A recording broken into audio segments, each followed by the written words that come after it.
And I didn't mean to question your research and development. Okay. Okay, everybody, put your hands together for today's guest, the wonderfully and incredibly talented Wonky Tonk! Wonky Tonk! Hold on, where are you at, Wonky? There you are. Boom! There she is. Wonky Tonk. Welcome back to the show, my friend. Thank you so much for coming back on. And I'm sorry that ran too far. I didn't mean for it to go on that long. It was freaking awesome. Well, I appreciate that. Yeah. So how are you doing today? And everybody, happy Valentine's Day. As you can see, we're celebrating.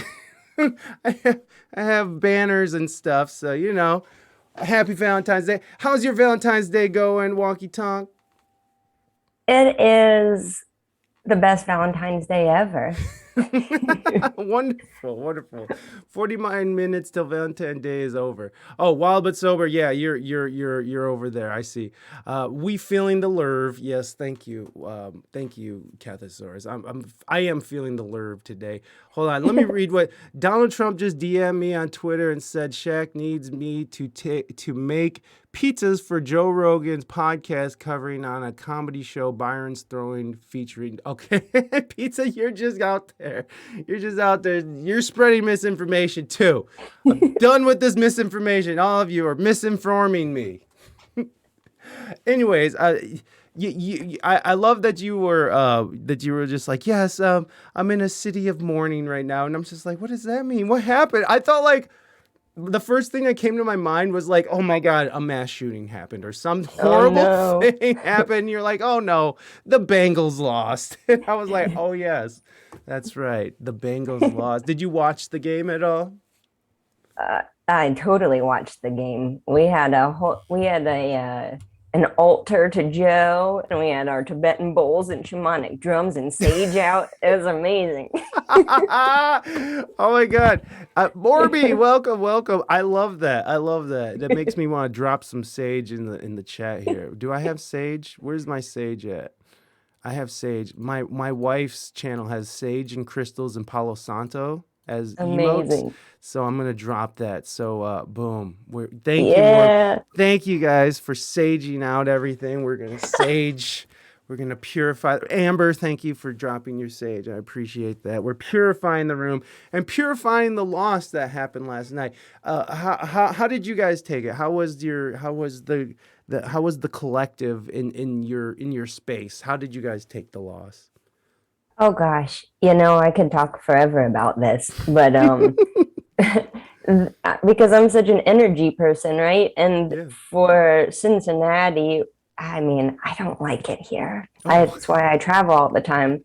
And for the first time these past few weeks, we were a city together. Oh, And yes. that was a really magical feeling to feel sort of this levity that sports ball brought us, and brought us together and brought people out and together that hadn't normally even engaged in anything. And so it was my particular family, we got our shamanic bowls out and and then I've only delved into Twitch lately as a Wonky Tonk person, and all I can do right now is I was just twitching all of the Bengals games with us because it was insane. And my dad's always like, "Are we stitching today? Are we stitching?" Yeah. Yeah. But we took it well. I mean, I think it was we still celebrated after, with a heavy heart, but it's like, dang, we got here after 30 something years. And the fact that the newscasters and just people that normally wouldn't be feeling anything or communicating were communicating. So I was like, this is the magic of anything, right? Like, Yeah. and who's to say that that NFL is lesser than NASCAR, is lesser than Buddhism, is lesser than anything, right? Because it gets people and it unleashes magic and love. And that was so cool to experience. And really, in the end of my rant, this part of the sweet boy Joe Burrows, right? And I went to college on a full scholarship for an essay I wrote about politics and the media. Like that was all I wanted to do. So when you're talking about this, I'm just like, this is my stuff. And as part of like, I feel like Joe Burrows is a wonky tonk. He's a young dude that just believes in magic, and that's why it worked. And then the media interviewed the hell out of him and did all kinds of crazy stuff, getting his mind out of the game, and now are tearing him apart, right? As they do. It's like Joe Burrow's leaving in the same stupid outfit he came in on as a loser, this kind of shit. It's like, this is a tiny boy playing football, not like a rock and roll star, or he's just trying to, I don't know. So it's just some really interesting thing. So now you feel this city who was putting all of the weight of their happiness on someone else, and that didn't work. And now it's turning again. And I think it's a perfect way to celebrate a Valentine's Day. Yeah.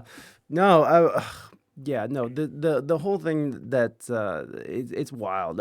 There was also another thing that happened, before we leave the Super Bowl and kind of go on to something else here. But Eminem ended up doing a kneeling thing, and I saw people were putting Kaepernick in here. Like, I've followed the Bengals since Super Bowl, whatever number that is, but I quit watching NFL after Colin Kaepernick BS, so I don't feel the pain of last night. All those years, the Bengals and getting in the Super Bowl. Yeah, exactly. All those years. Colin Kaepernick took a bunch of hate, because of what he was doing. And yes, exactly. Slim Shady, Eminem took a knee last night. And, however you feel about whatever Colin Kaepernick was kneeling for, whatever your opinion is, I think the main thing to remember is that he was exercising his American right to protest and peacefully protest the way he wanted to.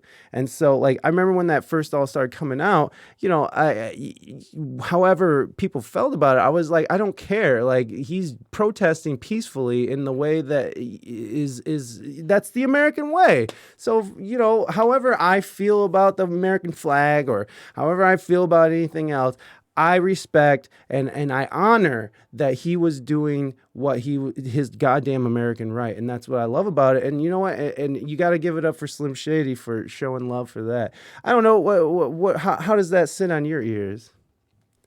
Oh my gosh, I freaking loved halftime. I Yeah. loved everything that stood for. Yeah. The same way I loved that Miley Cyrus, the New Year's.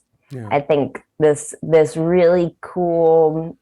Wow, I don't like to get into the nitty gritty of anything. We're all humans having our human experience, and we're all expressing that in different ways. And as long as you're not hurting someone, then like, I am here to listen to you. And last night at the halftime show, I thought that was such a cool thing that gracefully and like nostalgically held this space that was a new precedent, just like, especially just like Black woman oriented, which was a crazy thing too, just this moment that is very American sports ball that now has this new precedent that went through, that I think is really hopeful for our future in terms of if that space is now being used by other people than just like standard commercial blah blah blah, then like the same way that New Year's Eve was. I keep joking that like Miley Cyrus is holding the independent, like we've got two-party systems everywhere. It's the good or bad and this and that and these and those. And the fact that these things are happening right now is like creating the space of a third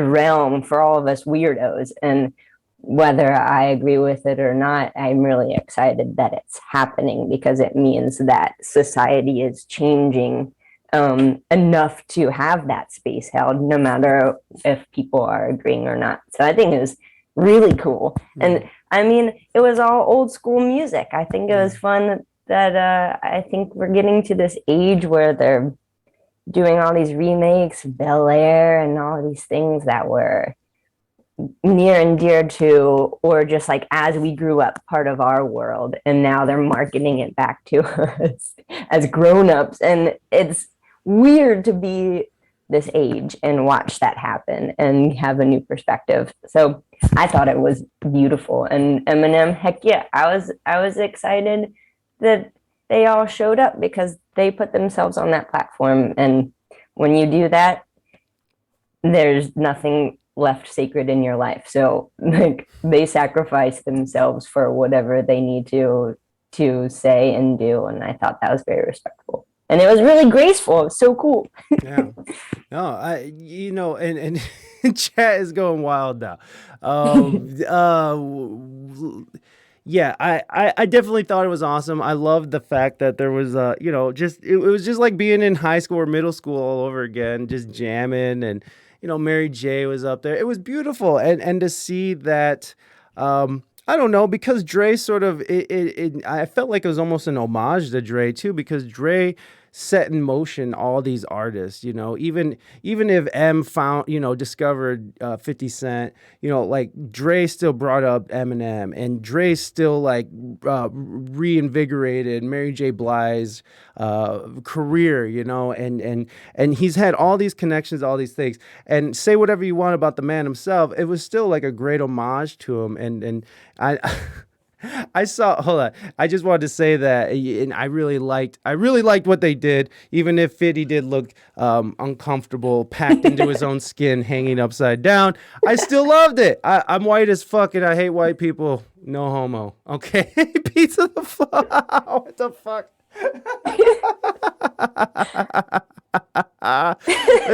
Listen, pizza the flow. I know that you're upset, but we don't hate white people. White people are fine, okay? It's like I'm mostly white. I have a little Mexican in there, but it's like it's not white people. Who said something? Somebody said something that I thought was really interesting. It was like, it's not white versus black. It's not left versus right. It's literally the 99 against the 1%. And I think that's what people are. I think that's the whole distraction of this binary right and wrong sort of society that we're stuck in right now, where it's like it's more of a distraction to allow the people of power to do what they will without any obstruction from the people, because we're too busy fighting with each other. And so I think that when we see these news articles and we see all these this information that's being sent to us, and 90 billion. I think thanks, baby. My wife just brought me 90 billion 90 billion 15 probiotic strains, 90 billion guaranteed probiotics. Thank you, honey. I'll be shitting all day, every day. That was my Valentine's Day. But what I was trying to say is that it's I don't know if it's about race. I don't know if it's about LGBTQ rights. If more or if it's about left and right, or if it's about right or wrong, more than it's about us fucking against a power structure that's trying to keep us sort of at bay. I don't know. What do you think? I know we've sort of slipped into a really wild realm here, but I don't know. What do you think, Wonky? I love this realm. I mean, I love all the realms because I'm just always with anyone and anything, really just trying to hear about their experience. And I am all about semantics, not semantics, but linguistics, I suppose. And so even this idea of fighting the man, it's like I think as a musician, I'm watching myself after making music for a really long time. Witnessing folks that I've made music with and met along the way still doing it, because it takes a lot to persist and exist, and stay true to what you want to do and what you're here to do, whatever that might be. And so when I'm touring around and I witness a band that I played with when I was 21 years old doing it like still and becoming a professional, it's like we're doing this, man. And just like what you're saying, that group of Snoop and Dre and Eminem and Mary J. Blige and Kendrick is like really cool because they're all on this mission together of just like creating out of wherever they are, and the fact that they're still doing it and they come together to hold that space is not a fight. It is love in action because they're choosing to create and creating again. Like, I don't know, I mean, everyone's going to have their opinions, but I thought that halftime show was incredibly graceful. Like, it could have been 1,000 stabs in the dark, it could have been this or that, but they just totally embraced what they wanted to embrace, and they rocked alike. And I appreciated that Mary J. Blige was just live as fuck, like no auto tune. She was just killing it, and it's pure passion. Just like, we're on this stage, we've got here together, and I think that's just like not about the man. It's about, and it's not about a fight. It's just about believing and becoming. And when that happens, you come together. And whether that sometimes that togetherness pushes other things apart, but that's just how physics works. It's like things need to equal out somewhere, and the fact that that exists, like I said, I just think is a really cool thing for music. At least as a musician, witnessing that in that reality and parallel to the world I'm in, of just watching people still pursue their dream the best that they can in a really cool, creative, graceful way. Yeah. That's what I have to say, I think. Yeah, no doubt, no doubt. And hold on, Captain Source. I thought it was interesting that you were hating on Eminem for taking a knee because he's white and rich. You know what? He's been talking and giving love to Colin Kaepernick for a while, and I have to say, I respect Colin Kaepernick so much because he stuck to he gave up his career for what he believed in, and so I don't think it's a horrible thing for. You wasn't. Oh, you wasn't. Oh, I thought you were. I'm sorry. I thought that's you. Never mind then. My bad. Look at. I'm putting all kinds of words in Kat's mouth today, and she's not liking it. She is not liking it. She's like, stop saying shit I didn't say, motherfucker. Okay, listen. Retract, dude. Retract. I love you, Kat. Okay, fine. You know what? Why don't we go to the questions from the guests, because that seems to be piling up here. Wild but Sober asks, waffles or pretzels, which do you prefer? And now I gotta preface this because these aren't, when we're talking about pretzels, we're not talking about those little cracker, little shitty, stiff things that they serve at a bar. We're talking about those fresh baked, out of the oven, fluffy pretzels. And then, of course, waffles, however you imagine your favorite way of enjoying waffles. So, Wonky Tonk, waffles or pretzels? Oh man, if I'm eating them, pretzels. But waffles are the most fun to play with. Like, you can make forts with the syrup and all kinds of different things. I don't necessarily like eating the waffle, but it is a fun adventure at a diner. Well, there you go. So we're going pretzels. Pretzel gang. Pretzel gang. There it is. Pretzel gang. Everybody. Pretzel gang wins again. Facts. That's some 51st date shit. Let me see. That's a date with myself, man.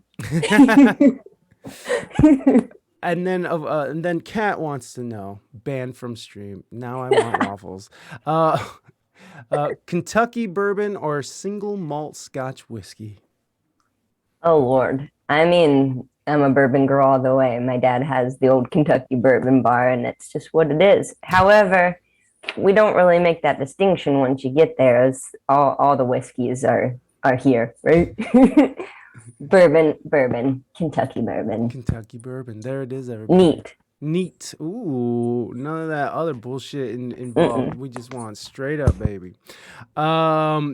Well, there you go, guys. There's the questions from the guest. Good answer. Okay. Moving judgment. Thanks. Moving judgment. I still don't have my shit right. So I'm gonna give you this. There it is. There's the canceled for moving Dutchman. Yeah, I'm gonna get my alerts right, everybody. It's gonna happen. I promise that things are gonna happen. I'm just in the middle of some wild shit right now. Yep, only way to have it neat. Yeah, there you go. If I was a drinker, I'd say the same thing. I'd say the same friggin' thing. 2 LS in canceled. Yeah, there you go. No, wait. There's 2 L's in canceled? Are you sure? Because sometimes I see it. There's only 1 L in this. Why is there only 1 L in this canceled? That is right. Literally wild shit. Okay. Wait. So, wait. Is it 2 ways or which one is it? My grandpa was raised by drunks. We're really going there. We're doing it. What happened? Because you can't spell. Oh, yeah. But Kat, why isn't the alert that I made not spelled right? How do you explain that? Okay, enough is enough. Wonky Tonk, it's been a while since you've been on the show. I'm wondering, what have you been up to? What have you been up to musically? Like, I follow you on social media. I'm always seeing you post amazing pictures of yourself, and I'm always seeing you posting cool performances and stuff. What have you been up to? What you been doing? Big old question. Also, I'm noticing my voice is so low from screaming last night. What were you doing last night? Watching the game. Oh yeah, that's right. I'm a burnout. There you go. I love it. I think, what have I been doing? Well, it's been a weird, wild ride. Last time I talked to you, my grandma was on her way to heaven, and now she's in heaven. And the aftermath of that, I'm learning when someone goes away, it becomes a vacuum, and things like come together and collide in all kinds of ways. And a lot of that right now has left some super destruction in its wake. Oh, wow. And so it's been this really somber mess that is incredible as well, because it's, as you were talking about Dave Chappelle, I'm just like writing all of these quotes about Rumi, all these beautiful self-love quotes, and this part of like, listen to the pains, they are your messengers, and I'm so grateful because music, I always joke like music is my boyfriend. And when I went to Ecuador, I'm like, I've accepted music as my savior, legit. It's so good. It's always there. It is true love at its best. It is unwavering. It is undying. And every time that I'm overwhelmed or befuddled, I go to a guitar or I'm singing in the car and creating something out of it and hearing myself through that. So in these destruction moments, really working on, we've got all kinds of records that are in the mix with all kinds of people, which is really cool. Co-creation. I've been calling them playgrounds, which in the past I've been really like limited to like, this is a singer-songwriter female, and that like for some reason makes people think that that's all you can do, all you are, and no one wants to play with you. And I'm just like, I want to make music, man. Yeah. Whatever it might be. So we've been working on these really cool collaborations with hip hop artists, with people from Portugal, like all kinds of just every which way. And it's really been a fun adventure and very illuminating to the power again of music and the ways in which every time that I hit a block, I have to create some new way. And so now I'm like, never in my life have I played a keyboard or a piano. I don't understand when you put things in a line. I like swirls. I understand swirls. And so I'm like, I'm learning how to play keyboard, not in the legit way, but in a way that now unlocks a new, it's a different door to get to the same place. And so there's different journey of like what that unleashes. So right now, everything is still like we've got a record coming out in April called Breaking Patterns, which is really a bonkers and bodacious thing. And then there's just like all kinds of magic coming, including a book and a What? podcast. And I'm working on What? an app for a wonk in your pocket. It's so good. You just call me and you're like, I need help because I wake up to all these things because there's music, right? But it's like oh, thanks for all those Yeah. HTTPSs. Everybody, go follow the links in here so you can stay up to date with what Wonky's doing. Because let me tell you, you don't want to miss it. Like she has, like her music is amazing. Like she does so many different cool things. You guys do not want to miss it. So please make sure you guys are going and following along. These are just a few of the links that I scrambled together, guys. So please do all that stuff. A wonking app. Kat wants to know more about the wonking app. What is a what? How do you have a wonk in your pocket? How does that work?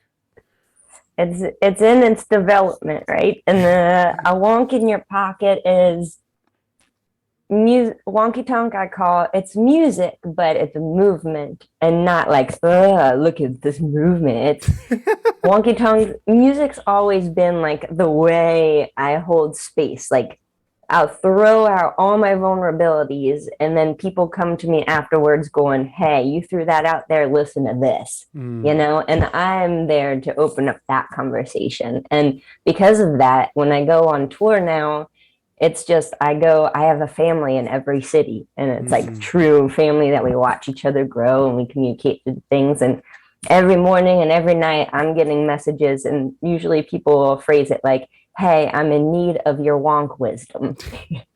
And I'm like trying to make some sort of sustainable world here. So I'm like, let's put a wonk in your pocket. People have joked about that. So it's there's a series of levels, and I'll get back to you on that. But it's would that make me a wonker? Yes, I mean you get yes, definitely a wonker, not a wanker. Huh. I This is so much fun, all these things. Last night when I was stitching, they were talking about how we were white people doing hoodoo voodoo. And I was like, no, we're just watching football. Hoodoo voodoo. Hoodoo voodoo. Biggest influences music wise. John Prine. I mean, Mm, but John Prine, not so much. I've got this tattoo on my hand, and I'm always thinking, what would John Prine do? It's like, how would he look at this? Like, he's not getting mad that somebody's kneeling. He's not getting angry at shit. He's writing a song about it, and it is witty, and it is wise, and it is usually to a melody that a kindergartner can sing, and it's just what it is. mm. And that's what I respect the most. But musically, I mean, it's a big question. I'm gonna have to think about it. Because I love all the music all the time, unless I hate it, which is also all the time. Yeah, yeah, I agree. Prine is definitely a treasure Yeah. indeed. Oh, Wild but Sober, you identify as a 6'2" white male. Well, welcome to the world, Wild but Sober. I'm glad you're here. I'm glad you made it. Um, yeah, the I like that you're constantly moving forward and trying to expand and like and evolve. You know, especially like you're saying, you're working within the realm of hip hop, and you're starting to play other instruments and stuff like that. Um, do you find yourself getting bored? Is that why you feel like I mean, because like even when you listen to your music, it can be, it can be here and then there and then right here and then we're back here.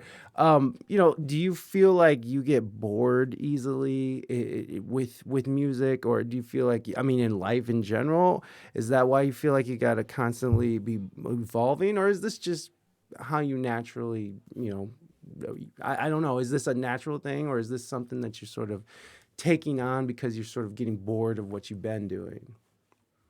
It's a very interesting I question. guess it didn't come out right. It kind of came out a little wonky. It's perfect. Okay. I will tell you, I have never, ever, ever been bored in my life. Mm, that's awesome. Only inspired. Mm, And I think for me, I feel and experience and hear and see so much all the time. And so creation, I call it my Brita filter. Like it's where it's the bridge in which I can make sense of it all, because otherwise, like that's why, like I say, I'm in the city of mourning, right? But I can feel everyone's hearts, like there's mylar balloons in the grocery store right now, right? Like it's running out of the helium. They're like, ugh. And it's really hard to navigate holding everyone's shit all the time. And I'm learning that I don't have to hold everyone's shit just because I feel all of the shit. I can just turn shit into gold. I mean, you grow flowers and the best food from shit. So like I'm always creating because there's so much shit. And it's like that's my way of staying buoyant and authentically doing it, because otherwise I just end up drowning. And so I love spam hearts. These things. This is so much fun. I love Valentine's Day because there are hearts everywhere. It's this, like my text keyboard is just every color heart, the wounded heart, the fire heart. I've never seen that rainbow one though. It's cool. That's a virtual hug. I love it. Pizza flow. There it is. There it is. Doing it big. Doing it big.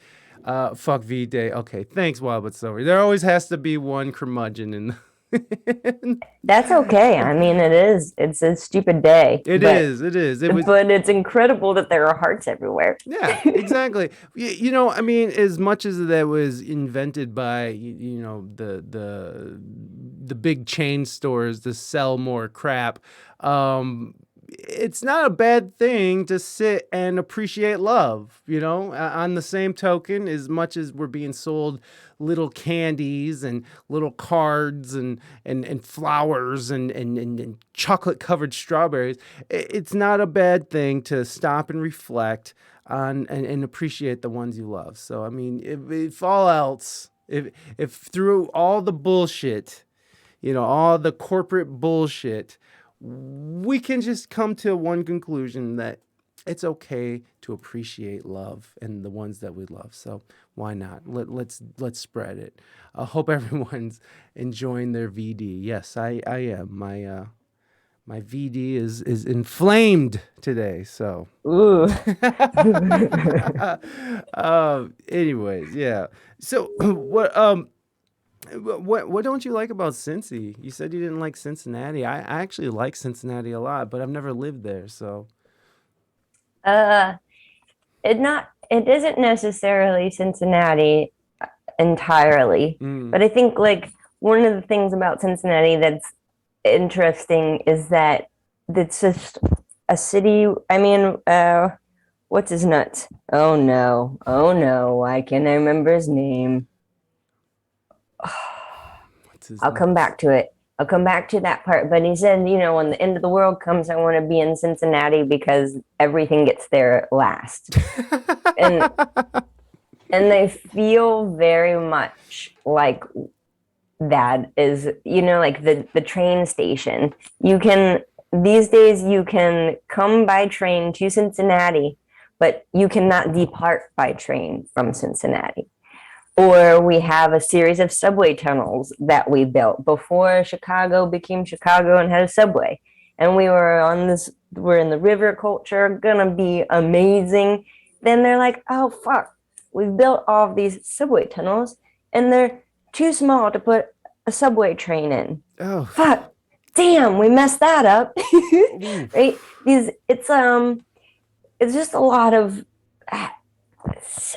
stuff that doesn't make sense. Or instead of like really revitalizing itself, it just is like, we'll do this, we'll build an FCC stadium over here on top of all of these things that no, it just is a place that doesn't invest in itself and invests in outside sort of hopes and dreams. When again, that's what I loved about the Bengals in the playoffs, was that for the first time I felt being here that the city was like working together in a way that I had never felt before, because normally it's just like reactionary. But Cincinnati's not bad. There's a lot of really cool things. It's just not, it's kind of like I always say, you know, you might, these jeans might fit you, but or they don't, you're not going to wear pants or shoes that don't fit you, right? Yeah. Like they're cool, they're nice quality, but I can't be walking around in this shit.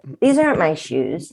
And that's what I feel about here. It's like these aren't my shoes, but I've also been touring trying to find my shoes. So it's not Mm. exclusive to Cincinnati. It just so happens to be, like we're meanest to the people we love. And I kind of I, Uh, I hate the fact that I can't find a space of home here, but it's mm. also that's my fault. Yeah. Since he's cool, just not my town. No, I can't blame you for that feeling. I feel the same way towards the city that I'm from. Is Toledo is such a someone put it great. It was like, what was it? It's a city of over promises, and we over promise and under deliver, and that's like the that's like such a great turn of phrase for this town. It's just, man, it is just we want to try, we want to be something, but it's like, man, we just always seem to shit it down the shitter. So like, I don't. I feel the same way, like especially as someone who lived in Southern California for so long and had a chance to see what like a quote unquote real city, which San Diego, by the way, is really poorly ran as well.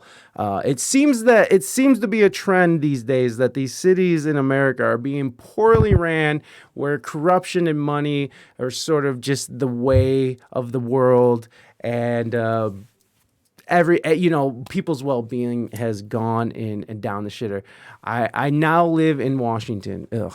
I mean, Washington is beautiful, but it's just, I wouldn't want to live there right now. I don't want to live on the West Coast. I don't want to live on the East Coast right now. And the thing is that I don't care for this place that much, but I'm actually happy to be here in this time in history. Like, I was glad that I was in Toledo, Ohio for the pandemic and not in San Diego, California, where shit is still a mess over there. I don't know. What do you think? Do you think Ohio was an okay, or you were in Kentucky, but still like close enough to Ohio? I mean, do you think that this was a kind of a decent place to be while the world sort of burns around us? I think for me, yes, because it's where I am, Yeah. right? I think though everything that happens anywhere is supposed to be happening. It's just like, why is this happening and what can I do with it? How do I turn this shit into gold? What do I Brita it with, How do I breed it? Yeah. While the world is burning, it's just like it's burning everywhere because Mm. we're burning from the inside. And so it's all about having conversations like this, and that's the safe space, that's the beauty of it, and that's also like how much I love eyeball to eyeball communication and how magical it is that we can do this. And while I just like despise the internet because it takes the eyeball to eyeball and it puts stuff in between, and Yeah. there's a difference. And I think that yeah, you're at the West Coast, everywhere. I mean, I was in a third world country in the very beginning of all of it, quarantined, and we're just getting fumigated and chased around with machine guns by the military. It's like, to me, for my personal experience, that was the absolute best place I could have ever been for that moment when it started to burn. Like, it was ideal. And so, I don't know. Personally, though, I'm really glad that I'm sitting here. There's a window. I'm looking at Cincinnati. I'm so happy I'm on the Kentucky side. Fair enough. Fair enough. Like it just, for me, it was just that I didn't like how, seeing how these other cities were sort of reacting in like such, in such, extreme ways, and that it was kind of refreshing to be in a state and even in my city that wasn't reacting in such an extreme way. It's like, yeah, there was lockdowns. Yeah, there a lot of things was shitty, and a lot of people lost their businesses and lost all these things, lost their livelihood. But we still were, and even Kentucky too. We still weren't like. We are still very much at least going in favor of the people and not of these external sources, these corporate external sources that seem to be dictating what we can and can't do. We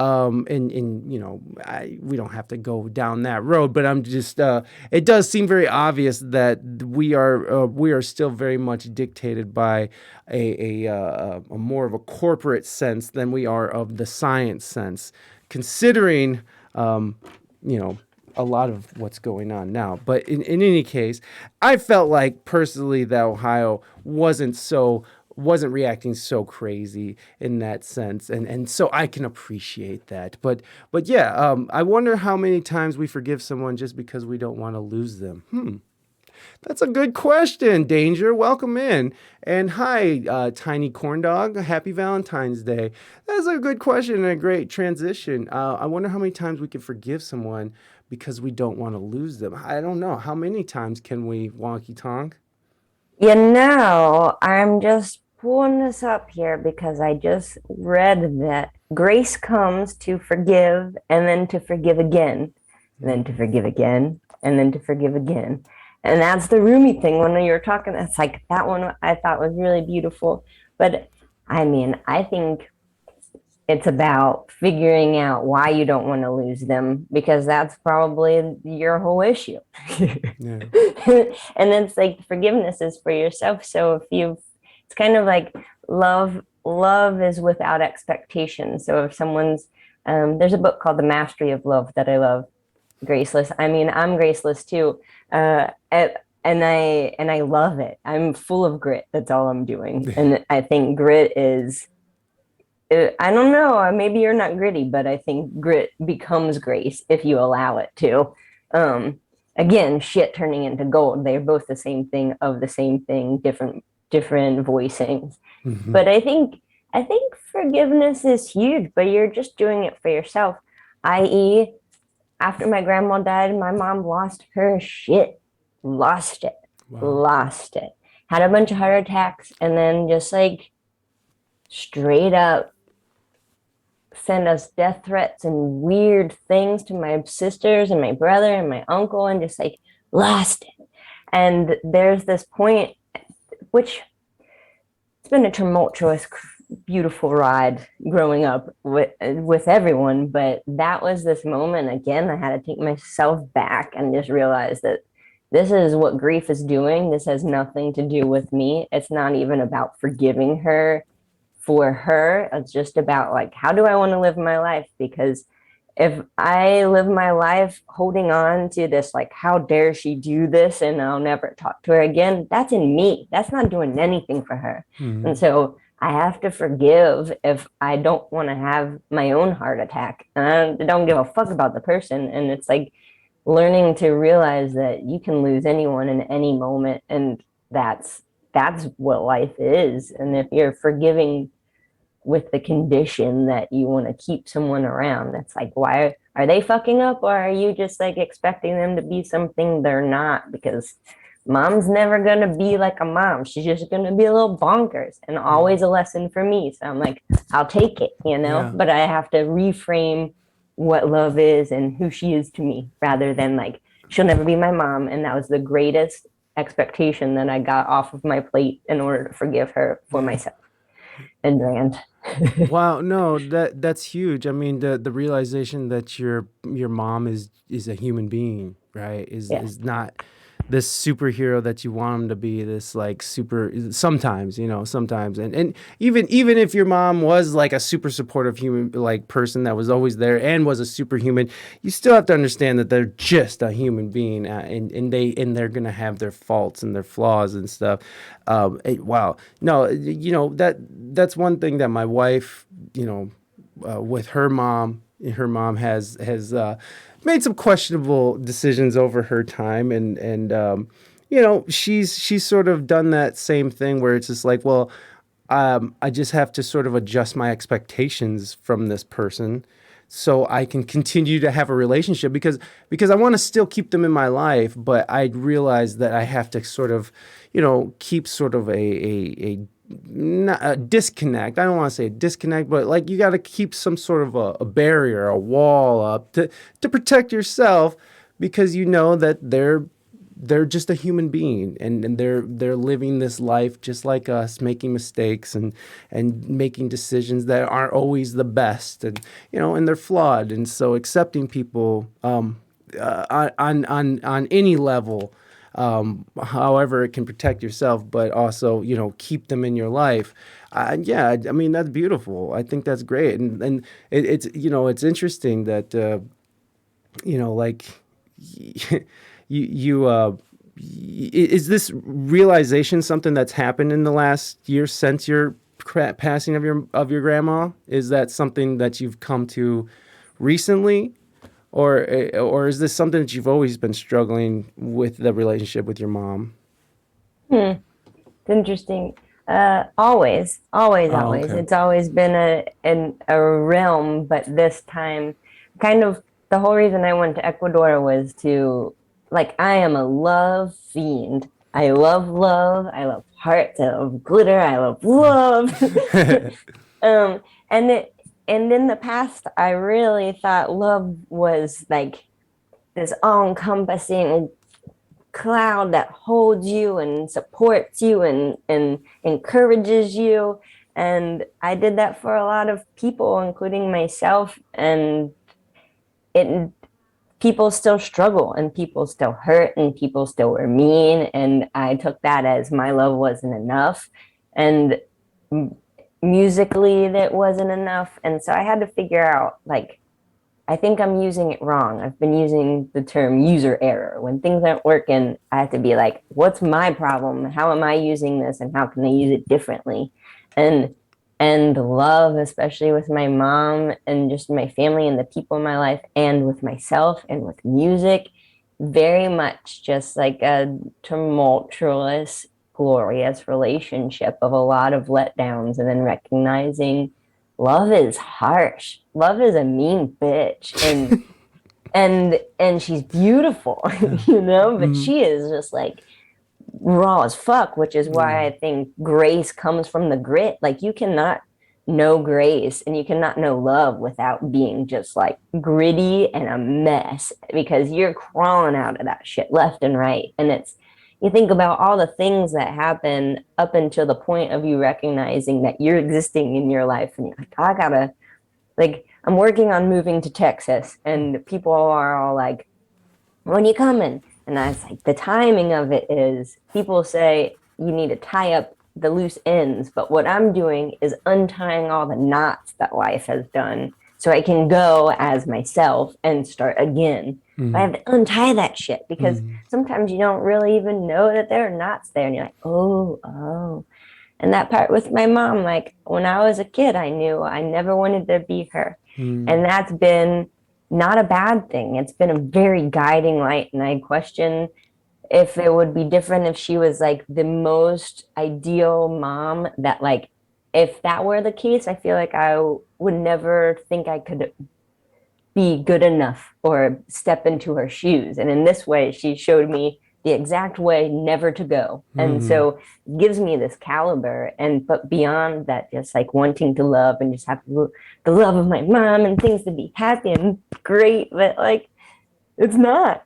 mm, And this time really blew up in a way of like, okay, I see the full reality of this, and it's up to me what I want to do with it. And what I mm, want to do with it is just recognize that, like, this is a person and she is a mirror, and I'm not trying to save her. I just need to learn from myself and watch our interaction, and maybe I'll get better. And then that way it will reflect back to her, and maybe she'll get better, but no expectation on that. Just like, mm, ooh, how do I create of that shit, mm, And that's why I love love. It's just like the coolest, hardest, sweetest, fucked up thing there is. And yeah. it's just, but it's everything if you can look at it. Like all these, this person, it's like it's hard to overcome sometimes, or just like Valentine's Day, or how you were saying, like it's not, there's like our loved ones, but the part that I love about Rumi is it's all these like sensual love poems, but those poems are to him themselves,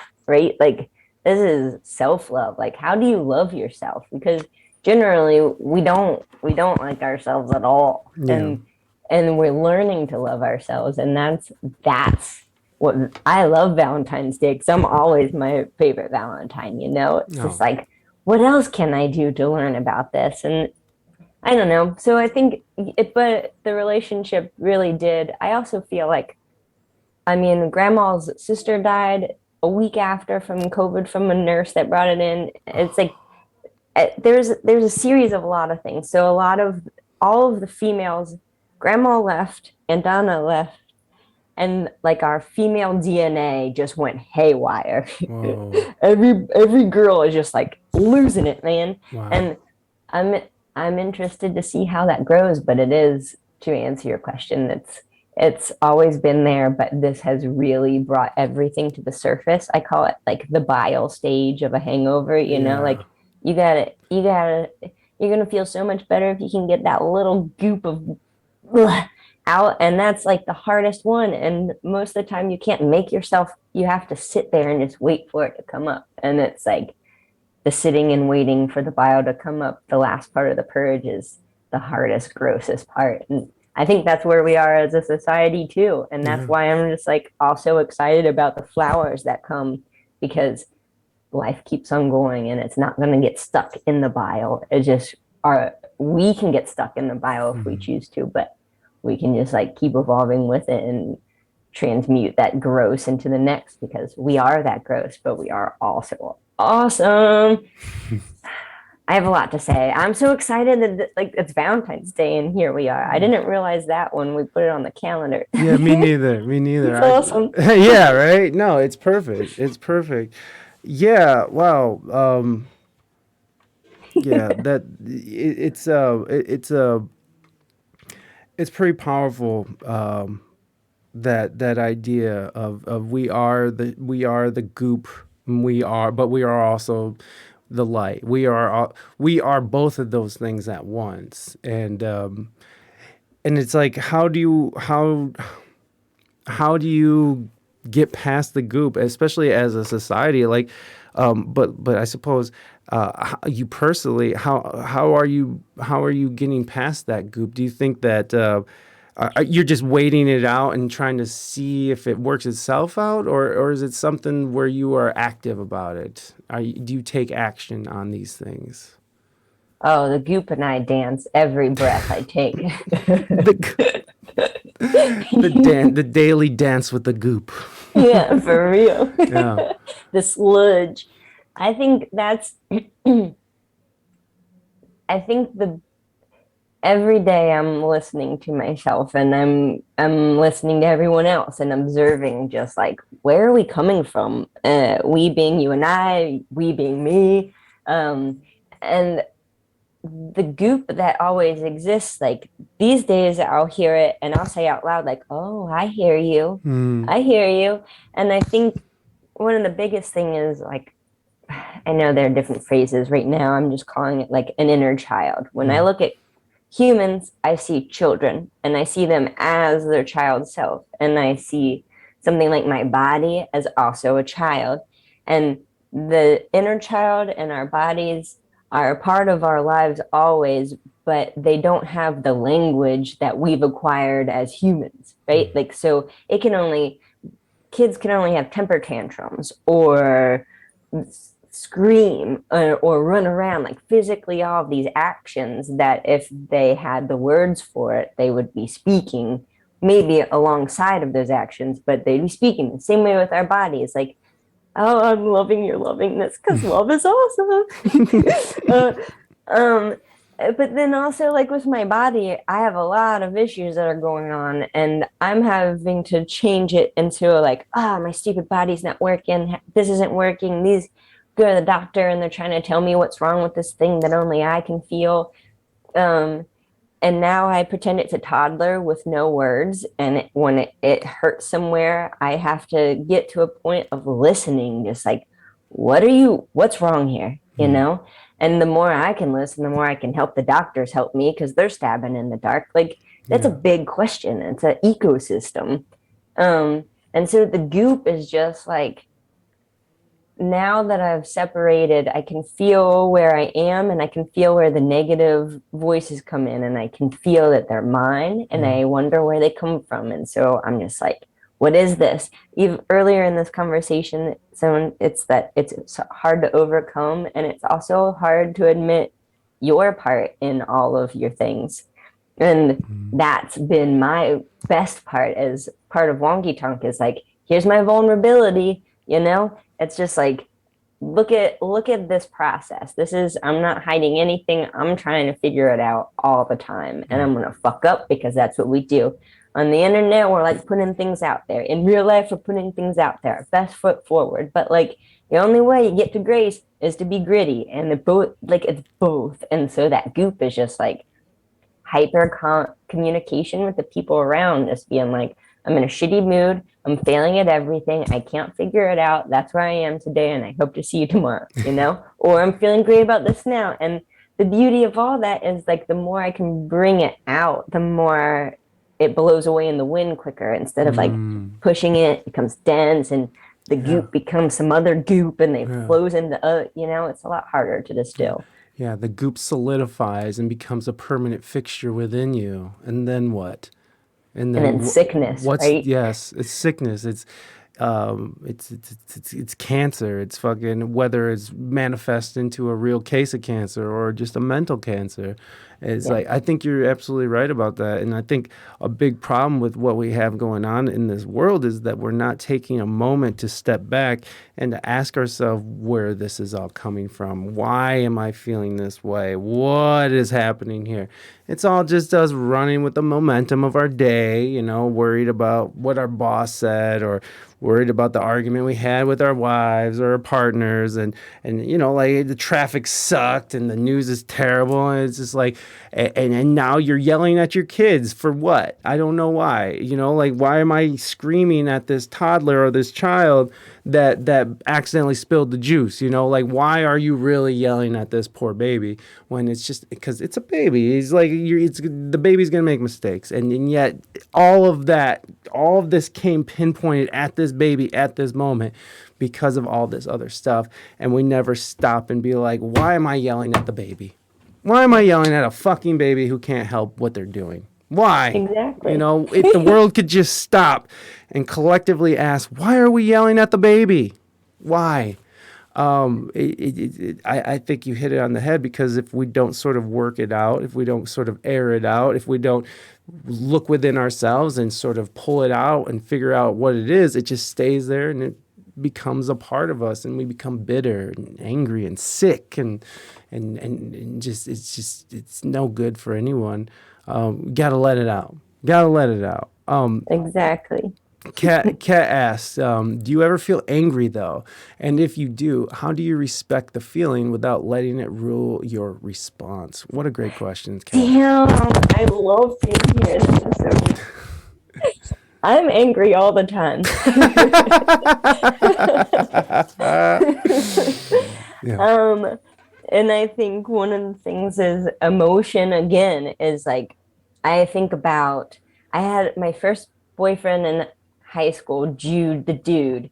Loved he loved pushing bruises. He like saw a bruise and he'd push on it. And I'd be like, this is not a button. That's a place of pain, man. What Mm, why are you doing that? yeah. And I feel very much like the bruise is emotion and it's a button for emotion and it's a place that's unhealed. And then if something comes along and Jude the dude you and presses your bruise, you're gonna have an emotion and it triggers it and it's like and so this last part, like without letting it rule my response, like I recognize, you get carried away, you get it's emotion is energy and motion, right? Like and you carried away in that emotion, and the quicker you can become like aware of yourself in that emotion, you can go, wait a minute, what got pushed? what is not yet healed and how can I heal that? Not like, well, you did this to me and this and that and these and this. It's like, I have no control over people like my mom. I have no control over sick, terrible, evil things that people do. All I can control is my response. And the only way I can control my response is to be aware of myself within that response. And anger is one of those things for real, for real. I am such a loving person that when anger happens, I know I am out of entire alignment with myself. Like I'm doing something way wrong. Um, that again, user error. And then I'll get really angry with it. My friend Nick, who we're making music with, I'm trying to learn how to do things. So I've got my computer set up and some doohickeys that plug in the things and you press buttons and like I have no time for that. I just want to like hold something or hit something. All these beeps and bops, I have no idea what's going on. And I get so angry. And Nick's made these comments each time. And it's like, uh-oh, see, we're going to hit this wall. But instead of getting angry and like burning everything around me, I get angry and I burn the part of me that's in my way, which sounds really obscure. But when you can hear yourself, you can hear where you're getting in your way and you're just like, ugh, you know what? I just really hate that this is so many steps, but the more steps I have to take and the more I persevere in taking those steps, the cooler the song sounds because now I'm singing through all that aggravation and I've made it to a point that I've put all the things together that it will capture it, right? But I can't, if I just stopped in the middle and threw all the shit, then like just everything's broken.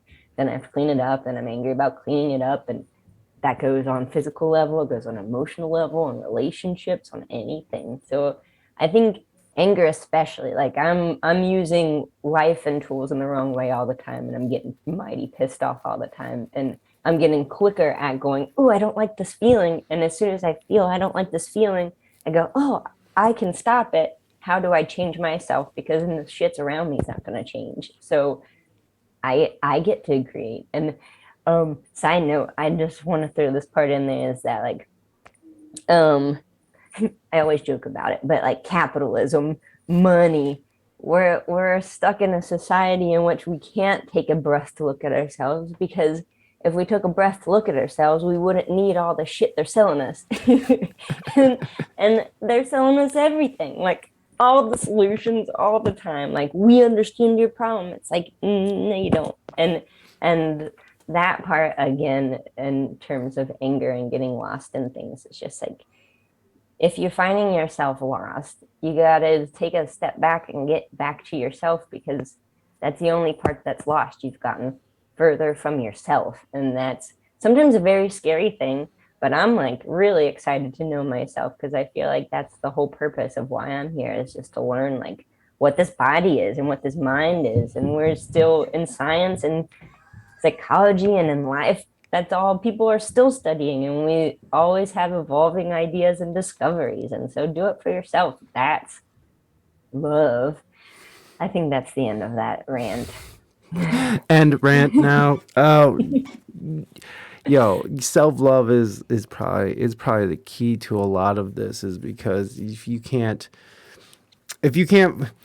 like you were saying is like a lot of people have a hard time with loving themselves and a lot of that projected anger I think comes from that. I know that was key for me personally, especially coming off of drugs and alcohol, like just being such a raw version of myself after, years of abuse and trying to escape from reality and who you really are. I think that it was self love was one of the things that really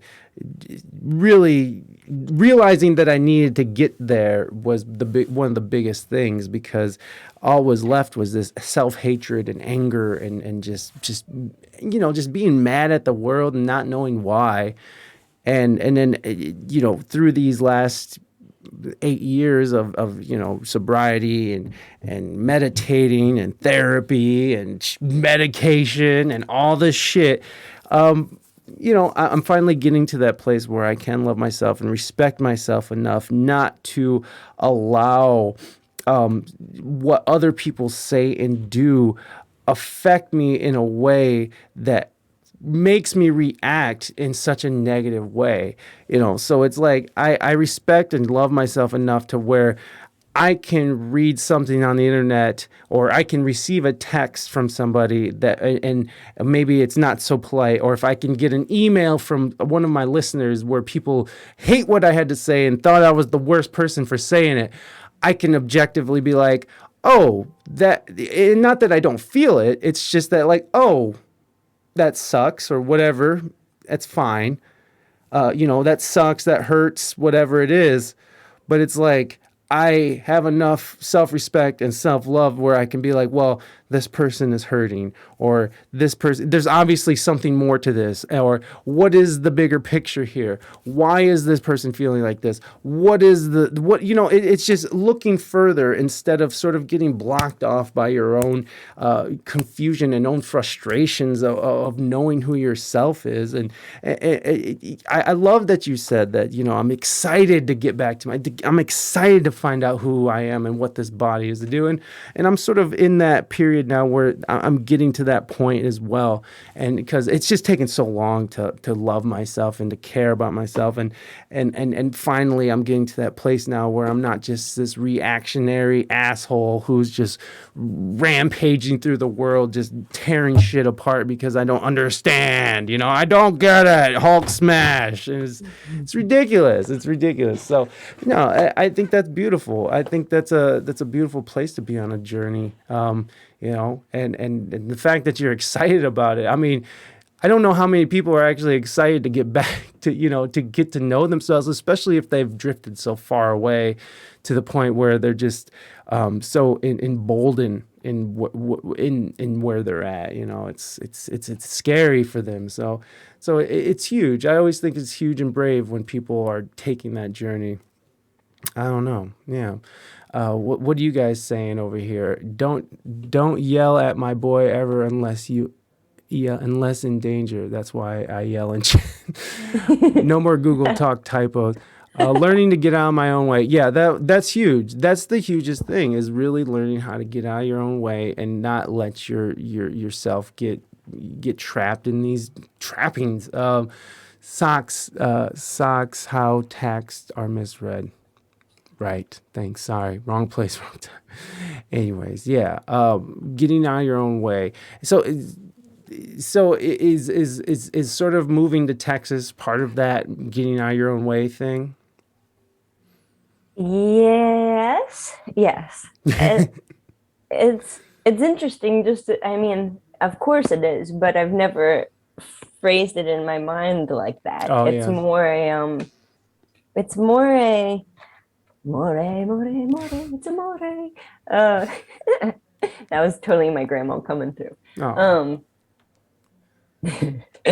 I think I think that one of the biggest things when I came back from Ecuador, I had this dream. Well, first, before I went to Ecuador, I had this dream, and then it's like a voice in my left ear. This shit does not happen. I don't know what I know it sounds wacko. I have no idea what it is, but for some reason, these random phrases I'll wake up with, like it'll feel like someone's whispered them in my left ear. And this one was like, you need to go do this thing. So I figured out Ecuador. And the minute I bought tickets, there were a lot of dreams leading up to that. But the minute I bought tickets, I dreamt, and the voice said, great. Now that you've finally chosen yourself, are you willing to never see your grandmother again? And this was in September of last year. Like, grandma only got sick in April, the following April. And it was this very real feeling of like, shit, So I spent every hour I could with her before I left. Wow. And it was a week before I was supposed to come home that she went to the hospital for the first time. So it was this moment of like, I knew somehow it was protecting me and warning me preparing me that grandma was going to leave. But this part of love is a crazy bitch, and love is this crazy bitch that like my entire life, all I've ever done is try to help and save everyone. And I've never done that for myself. And I had gotten to the point of like psych wards for depression because I couldn't even stand up. I had like the extent of depression and pain and anxiety that happened over and over that became my reality was like very pervasive in my entire world. And that's Wow. part of what I did with music, like the one thing to keep me going. And then when I let the world crush my music, it crushed me also. And so I was like, I cannot do what I did in the past. I have to find a new way. And then I chose that new way. And I have this dream, and it's just like, great, you chose yourself, so something has to go away. Yeah. Right? Self-love always comes at a cost. Love comes at a cost. It wouldn't be real love if it wasn't. It's like Yeah. it is visceral. And I could get lost in this like dream of guilt, like I killed my grandma by choosing myself, or I was irresponsible and wasn't there in the time that she got sick because I chose myself, et cetera, et cetera, et cetera. But because I chose myself during that, I could come home and take care of her entire estate, take care of her while she died, take care of my mom and my Uncle Tony and the whole everything that happened because no one could deal with it. But somehow, because I chose myself in that moment, I could deal with it all, and I held it for everyone in a way that still did not destroy me. Yeah. And so Texas is one of those things. Like I come home from Ecuador and I have another dream, and it's like the Titanic. And I think it's the Titanic because it's like a big void of black, and there are just musicians playing till the end. And everyone I love is there. And there are these silent little white orbs like floating around, like the Mario cloud, he's like, Yeah. they're all coming over. And I'm like, well, those are strange lifeboats, And and I've got my foot on one of those and my foot on the sinking thing where everyone I love is just in pain and screaming. And I'm like, you guys, like, we're gonna get on this. And I swear to God, I don't believe in man God, but man God voice was like, it doesn't matter, save yourself. They'll always get a new chance. It's about your journey now. If you see the lifeboat, get on the lifeboat. And I got on the lifeboat and floated away and listened to everyone I love dying. And it was like this crazy feeling of like, shit, now that I'm back, I have to leave all of this. And you have to, love is that crazy part of belief and abandon and surrender of like, just because I'm leaving doesn't mean they'll die. I can't make them live.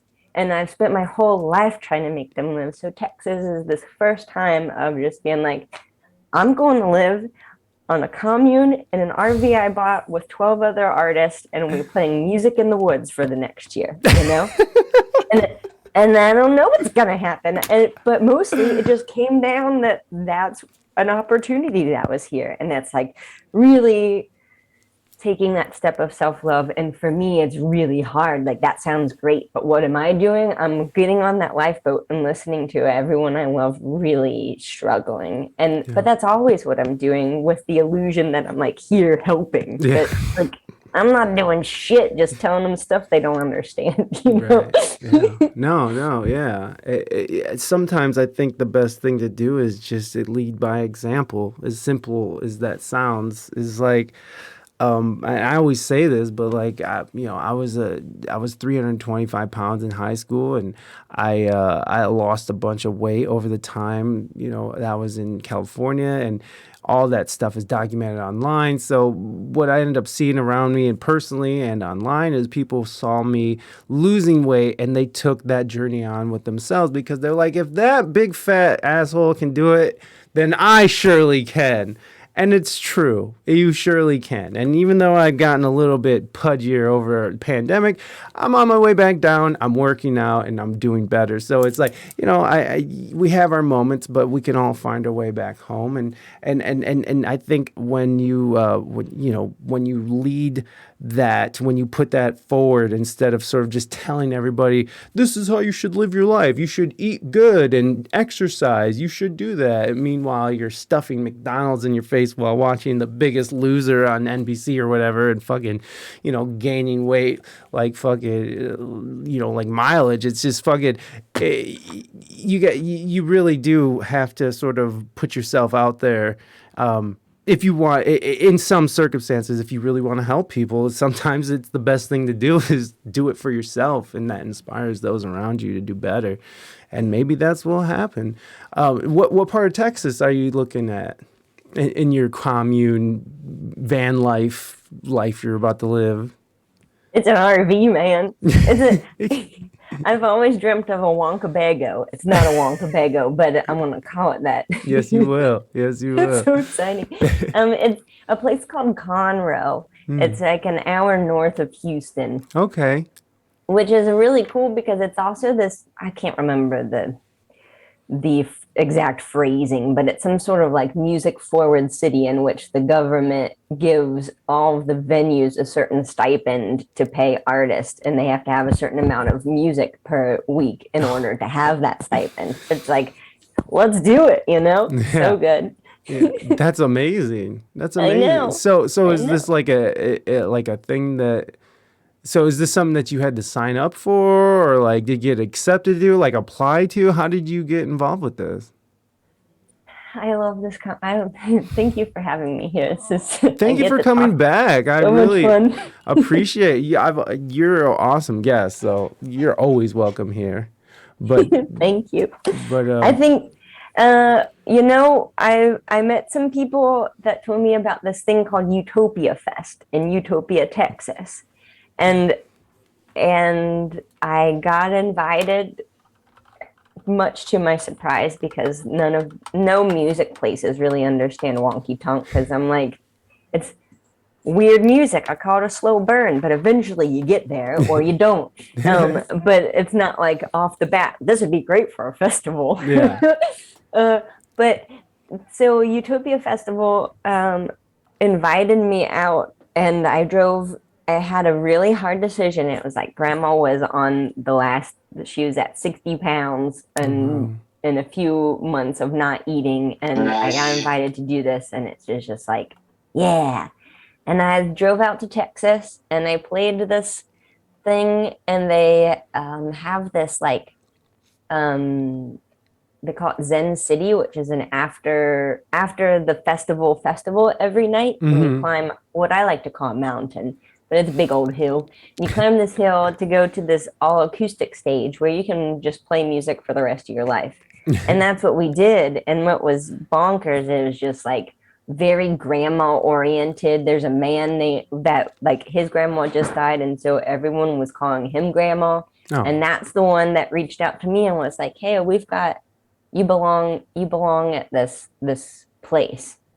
wow. And it's like almost like we didn't even get to have a funeral for grandma. So I really felt like that party, especially when everyone's passing the whiskey to grandma, Yeah. and then grandma's like, "You belong at this RV place with us making music." I was like, "Heard, I'm in." Yeah, let's go. Yeah, Let's go.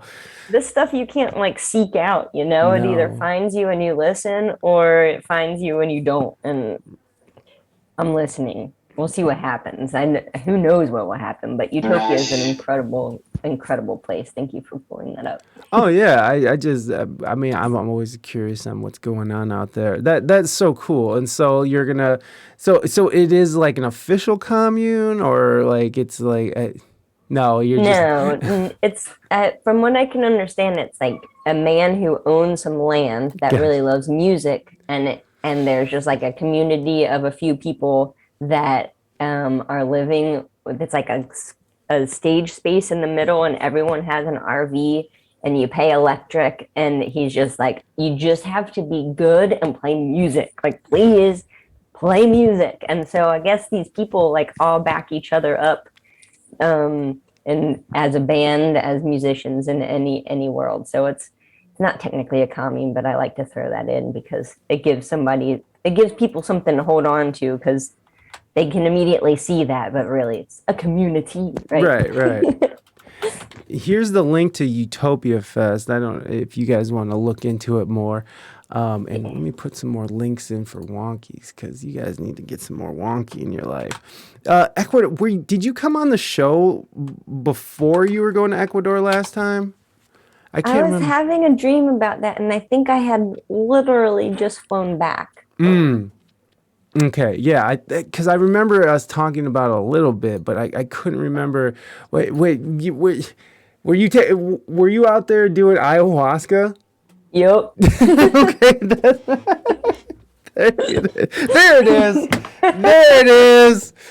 But I can only imagine that though, like that life changing experience, and then coming back to coming back to your grandma, and then coming back to like these really you know really hard times to live through type moments, and having the strength to be able to do that, and sort of connecting that to you took this trip selfishly. At the time you might have felt like it was a little selfish just because you're sort of walking away. How do I lurk? Is there a button? No. Usually you just do the exclamation point lurk pizza the flow, but my alerts aren't working right now, so you can just say lurk, and I will just take that as you are lurking. Which you've been lurking and unlurking for the whole time, which I appreciate, Pizza the Flow. Feel free to lurk and unlurk all you want, but there's no official button. It's just a declaration.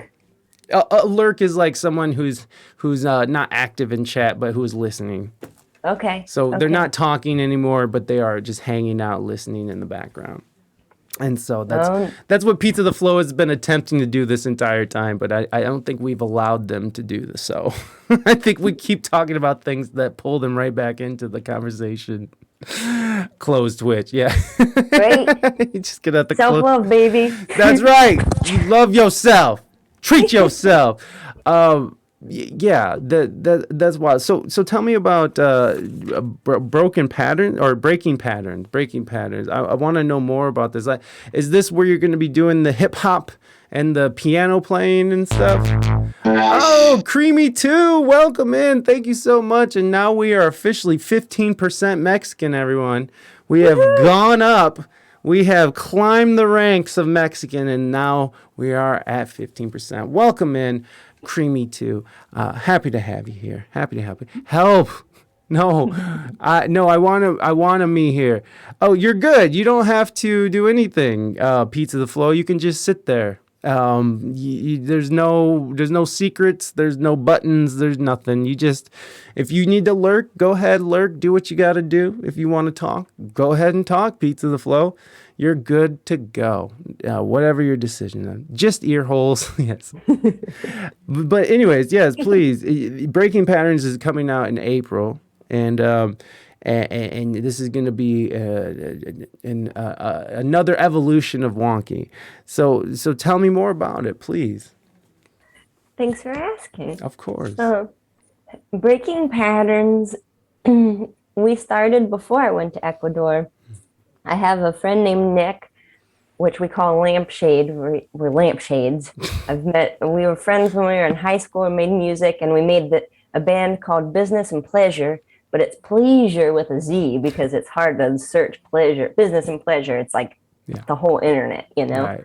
And we had this great, I call it our rap group, but I was 16 or 17, and it was, when I listen to it, I lose my mind laughing because it's so good. It's so good. It's so good. It's so good. It's so good. And Nick and I drifted for a while, and then every once in a while we would come together for Christmas, and we'd just be like, we're gonna do this rap song about Christmas. And so every time we do a rap song, the last one was We Rappin', right? And that was all well and fine, and that had been the precedent. And then one day, Shiz around that time was like, "You want to come into the studio?" So I come into the studio, getting ready to write another rap song about Christmas, which we just make up on the spot, right? We're just like creating and doing cool stuff. And he's like, "You ready?" I'm like, "Yeah." What? Where's the beat? What are we making? He's like, "We're making a record." Like, I didn't bring a guitar. I didn't know what he was talking about. And so we just it just started in this way of like going through all of the demos on my phone and just like taking an instrument and trying to rebirth that demo in that moment. And then Nick like chops it up and adds Mellotron and all kinds of crazy shit. And then we go back and we add different layers and add different people into it. So it's been this whole different approach, because normally I'm like listening to, like, the songs come out generally as a whole song, and then I find a band and then we record them and they're part of like a chapter in the book, like Lessons in Lovers, very much a chapter of my book, not for anyone but myself, right? Stuff We Leave Behind, same thing. Love Detox, same thing. So breaking patterns is like breaking the pattern of that, right? It's a new approach, and it also is just way different, but totally wonky. And kind of what you're talking about earlier, where you're like, this is a music podcast, and I go into this political thing, and maybe I need a separate thing. And it's like, you can do whatever you want, but like, I feel you is you, and Wonky Tonk is Wonky Tonk, and I'm like, I don't give a fuck that this is different than anything. Like, it's the wonky journey, and if you don't get it, it's not for you. You'll either get it or you won't. Like, this is not for anyone but myself, and I just get to share it, you know. And so breaking patterns is very like, there's a lot of weird different stuff going on. I can't just beeps and bops and boops and sounds. Definitely not live band feel. It is a production record, but we bring in live people to do the drums after we've laid down, you know. It's like, it's just a different process. And so it has a different soul to it. And also the approach to it is different. And it's also on, like, as I know I talk about grace and grit, but like when I made the first record, well, the very first record ever was the Wonky Donkeys Out of the Barn. And then it was Wonky Tonk Get on the Train. And then it was Wonky Tonk Stuff We Leave Behind, Love Detox, and then Lessons in Lovers. And it's like this, I see them as like my timeline of my life and my evolution of understanding. And I know that, like, with my whole soul, all I want to do is write grace and grit, but that will be the last record I ever write. And so all these, I know the beginning because it started, and I know the end because I can feel it, and everything in between is being written. And so this, like, the breaking patterns is this place where like that allows all of the rest of the stuff to happen, because if I continued the way I continued, you'd just be following a formula instead of listening to your development that in mind, body, and soul, and musically, because now it's like, oh, I can paint with this color. Oh, that's what like playing to a metronome allows you to do. You know, like doing things not properly, but understanding why they exist and then fucking with them, you know? And so breaking patterns, I know we released a few weeks ago a video called Offline, and that's one of the songs that's on Breaking Patterns. And that one was really fun. It's like crowdsourced sort of from all different countries. And just was like, here's the song, video yourself doing whatever it makes you feel like. And then I edited it all together. What, you released it a couple weeks ago, you said? I kind of want to check it out now. It's so good. It's, what's it called? I'm pretty sure it's offline unless yeah, here it is. Oh, you don't have, it's not on YouTube. It is on YouTube. Oh. It is on YouTube. Oh, it's called Offline. Yes. Oh, I see. There it is. I see it now. Did you find it? I'm zooming you it too. I don't know. Okay. Wait, I got it. Here we go. Oh, yes, this was on your thingy bob. All right, hold on. Get out of there. Here, let's check out a little bit of it. Shall we? Yes, please. I will. How do I do this? How do I do this? How do I internet? How do I internet on my own setup? This is ridiculous. Hold on. Wait. Why can't... Oh, duh. I'm such a curveball. Okay. We're going to watch it like this, guys. You know what? Let's watch a little bit of this, and I'm going to run to the bathroom real quick. How about that? And I'll be listening on my device. All right, guys. I get to hang out with all these Twitch people. Yes. I can feel them all. Yeah. Especially Pizza Flow. Lurking. Pizza the Flow's lurking around, so watch it. All right, guys. We're going to watch a bit of this, and I'll be right back, guys.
going offline.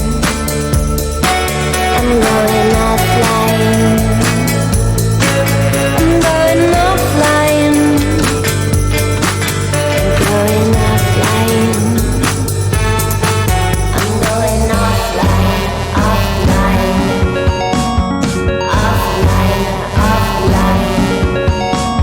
Offline. Offline. And I feel fine. I'm going offline. Offline. I'm going offline. Offline. I'm going offline. Offline. And I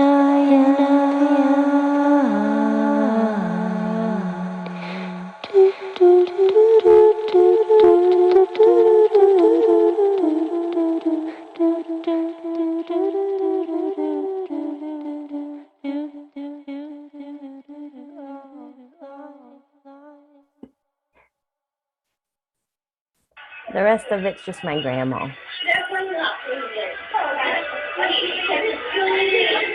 Let's see a little Grams, huh?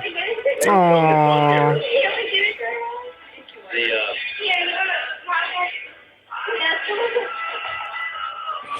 That's so sweet. We gave her a carrot to sing into.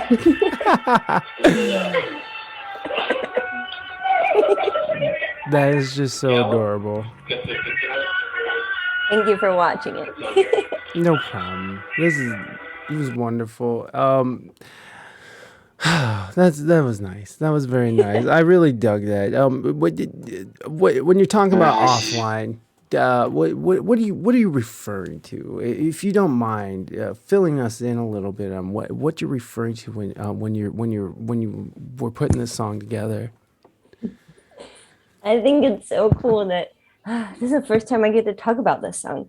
Offline was just one of those moments of it, just like Nick calls it doom scrolling, right? Like that every time musically, like I don't like the internet anyway. Like I do, but that's not where I live. I live I'm just like making stuff and got my hands in dirt, you know? Yeah. I love that the internet exists. I love what we can do with it. But the fact that we get so lost within it is, I call it the Soma. It's the Brave New World Soma of the masses in a lot of ways. And one of those things for me, I recognize just like, I'm not traditional music. I'm not trying to live a music life. But because I make music as my vehicle, I get thrown into that, all of the expectations and sort of the pathways and the other people making music. And so every time I turned on the internet, it was just like, I'd be feeling real good about something I did. And I'd turn on the internet and it would be a post from someone doing it better, or someone like giving me a reference of like, hey, look at what this girl did. You should really do that. And it's like, actually, I did that 3 years ago. If you would look on this part, like you missed it. And thanks for telling me. But it was a bruise. Like it kept pressing on the bruise of just like, man, nothing I do is ever going to be good enough, because I just turn on the internet and there's everyone else doing it. Also, in my mind, triggering a voice saying, you're not doing enough. No one will ever get it. So I was just like, fuck this shit. I just got to stop doing the internet for a while and figure out like, what am I doing this for the internet to feel good, or to feel like, why immediately do I feel so good about something? And then I witness something online that brings me back to zero or below it. And that's my fault. And so I had to like just step back and just be like, all right, how do I want to use the internet? Because the way I was using it was hurting me. Internet's not going away. What am I going to do? You know? And so now I'm just like, my new favorite thing, like stitching, is TikTok, right? Like, I don't like that shit, but now I'm like, oh, I'll TikTok, I'll use every filter. I'm that lady. Like, look at this cool art. and then it links to Snapchat, and I'm like, great, don't understand that either. We'll just put all this fucked up art everywhere and just take up whatever, people saying. Sorry. No, I was actually going to look for you on TikTok now, because you made me it's want... Wonky Tonk Badonk. No. On TikTok, it's Wonky Tonk Badonka Wonk. Wonky Tonk. I've only just started, Me so too. Well, kind of. But Donkey Wonk? but Donka Wonk. I'm gonna But, make undies called that. but At Wonky Tonk, BADONKAWONK. Like badonka donk, badonka wonk. Because Wonky Tonk of every other version was taken since I'm late to the game. well, I did not get you. That wasn't it. I ruined it. I'll have to do it later. You're not missing out. I'm just saying it's really fun. It's like, all right, how am I going to use the internet? It's like, Yeah. everyone's going to say I'm using that wrong, but man, I'm having fun. And these filters, like, I'll try and they'll be like, wings can only be used on a human body. Damn. Damn it. Really wanted pigs flying, but fine. Right? Yeah. Exactly. No, That's all fun. no, I see it the same way too. I see it sort of like this fun thing where I'm just sort of experimenting with it and sort of just seeing what works. And yeah, it's just fun. Like I've been doing I started doing I just started, but I've been doing weekly news and music, oh, this will be fun. I'll just cover some news. First thing I did, the first video I did, I got it all wrong. So I just started deleting it and I was just like, okay, well, that was a fucking waste. But it's fun. I really enjoy it. And as a platform, TikTok is just fun. I'll waste entire days just scrolling through there, looking. That's something I'm not doing. Well, he's like, you can have fun, buddy. Waste your life. No.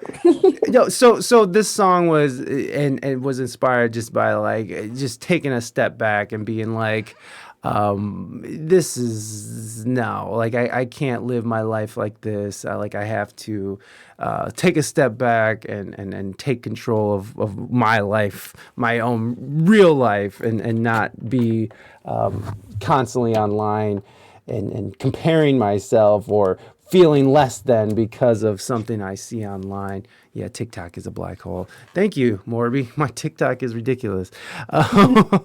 It's all conspiracy talk and it's weird. Okay, it's weird.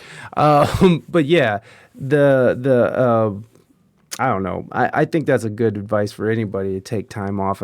It's so weird too because we're musicians, we're artists, so social media seems to be part of the game these days. So it's it's like overeating food, right? You can eat food all the time, and it's always available for most of us. And you can really sit there and just eat all you want and just overeat, and you just get fat over time. It's the same way with social media. It's like you could just consume, and feel overweight and unhealthy from all the shit that you sort of pack in your day. And oh my God, it's so toxic. It's so toxic, and that's one of those things that I've learned to sort of mitigate as well is not getting immediately angered or jealous about something that I see someone else doing. I've been able to sort of change that narrative and to be like, oh, that's so cool that they're doing that. You know what I mean? Because it used to be like, damn, why is that guy going on tour? I should be that. But now it's like, fuck yeah, I'm so glad that my boy's working and living his life and able to feed his family off of doing what he loves. And it's just sort of changing perspective on it. But the real thing, I think, is taking a break. And that's one thing I haven't done because, again, as an artist, as a podcaster, as a musician, social media is just another tool in the toolkit that I'm constantly have to sort of interact with. So for an artist and for someone who does use social media as a tool, how do you sort of mitigate the use rather than it using you? Like you using it as a tool rather you being the tool? It's a great question. I love it. Took me a while to get there, but we got there. No, it's perfect. That's the right kind of question. It takes a while. I think again, the offline, there's the detox part of it, right? You take it a step back for perspective, but again, it's user error. If it's I always say ride the wave, don't let it ride you. Yeah. And the internet is one of those things that kind of, especially just as a society, and then as entrepreneurs, as artists, as anyone that has the internet is kind of this avenue in which it doesn't even have to be a necessary evil. It just is a platform that you generally have to exist on, unless you're doing something else. And if you're finding a different way, fuck yeah.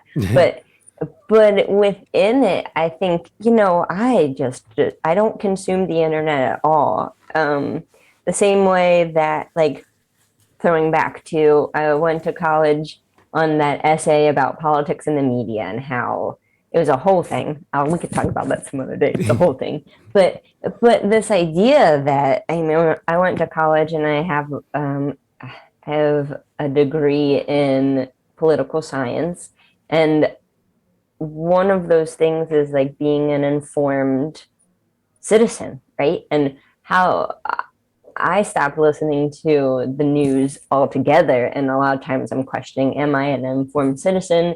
Am I doing my part as a person to know what's going on?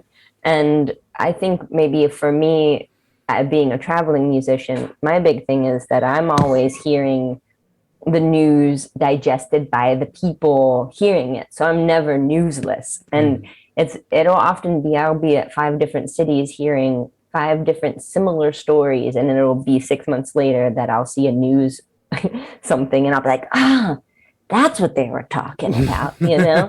And it eventually gets to you, and it, as long as I'm not letting it ride me, it's still influencing all of the world around me. And the internet, like, people will be like, you're so good at social media. And I'm like, y'all are tripping. And then they follow it up with like, I just hate it. I hate that I have to like spend time.